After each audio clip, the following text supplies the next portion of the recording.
మంచితనానికి ఎక్కడ పోయినా కూడా మామూలుగానే విలువ లేదు. దాంతోపాటు ఈ మంచితనానికి చాలా మటుకు మనిషి ఏదన్నా ఒక ప్రయత్నం చేసినా కూడా ప్రయత్నం కూడా విఫలమయ్యేతుంది. ఎందుకంటే మంచితనం అనేది చాలా చెడ్డది ఈ భూమి పైన. ఎందుకంటే ఒక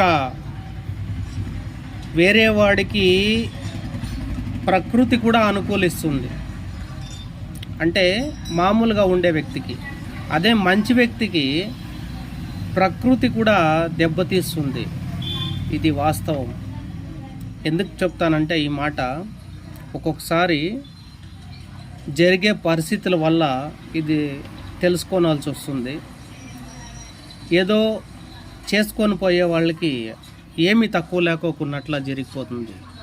బాధపడి ఏదన్నా చేసేవాళ్ళకి, కష్టపడి చేసేవాళ్ళకి అది జరిగేది చాలా కష్టం.